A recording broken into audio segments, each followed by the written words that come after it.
One afternoon, as they walked home from school, Zawadi turned to Malik. "We should try what we watched," she said boldly. Malik hesitated. "Are you sure about this? What if our parents find out?" "It doesn't matter," she replied firmly. "No one will know." That day, when they arrived home, Zawadi pulled Malik into his room. But just as something was about to happen, Django, Malik's younger brother, barged in. "Malik, let's go play football," he shouted. Grateful for the interruption, Malik quickly agreed and rushed out of the room. But Zawadi wasn't ready to give up.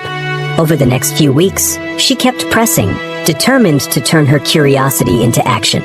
Malik resisted at first, but the more she pushed, the weaker his resolve became. Deep in the heart of Makan village, two families lived side by side, bound by blood and a lifelong friendship.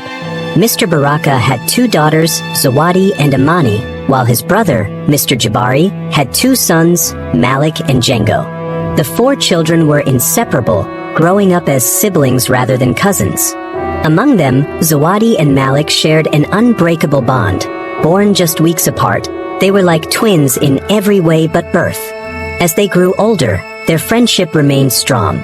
They shared books, helped each other with schoolwork, and could always be found in each other's company. When Malik struggled in math, Zawadi was the first to help him.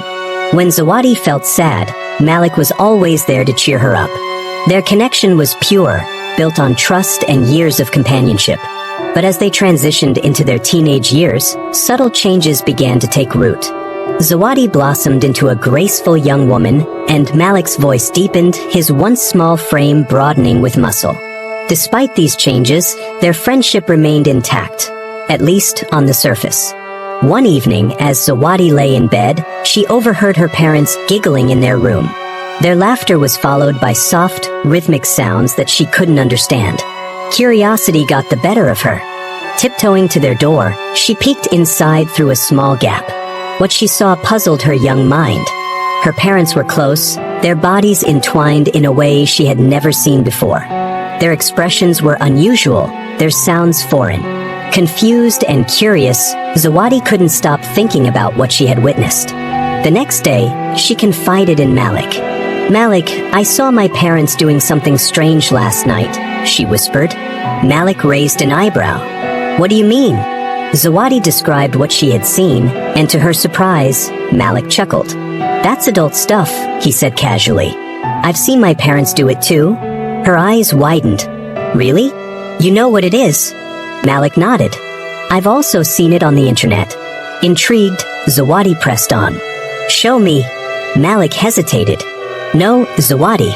It's not for kids." "But you watched it. Why can't I?" "We're the same age," she argued. Malik tried to dismiss her curiosity, but Zawadi was persistent. She begged him until, reluctantly, he gave in.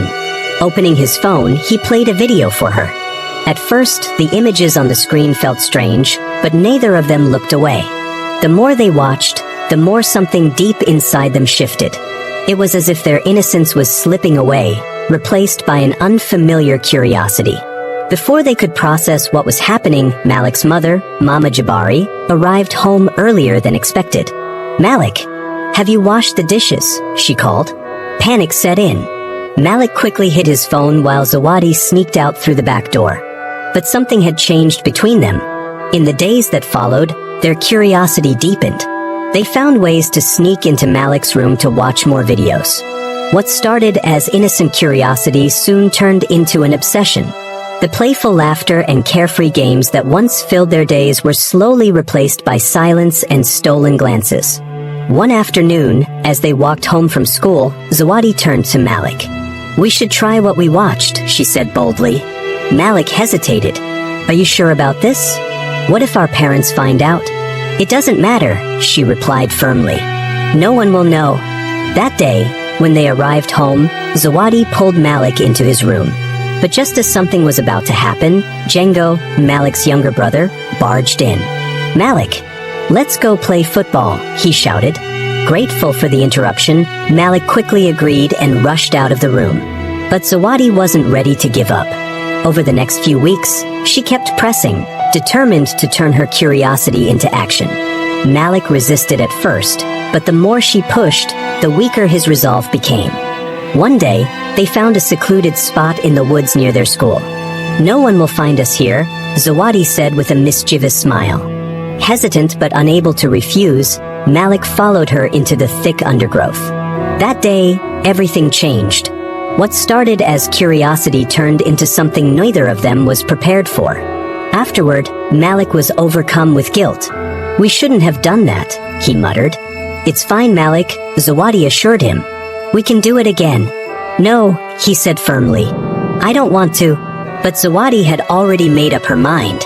The videos had planted a seed in her mind, and she wasn't ready to stop. 2 weeks later, Zawadi fell sick. She was constantly nauseous, weak, and unable to keep food down. Concerned,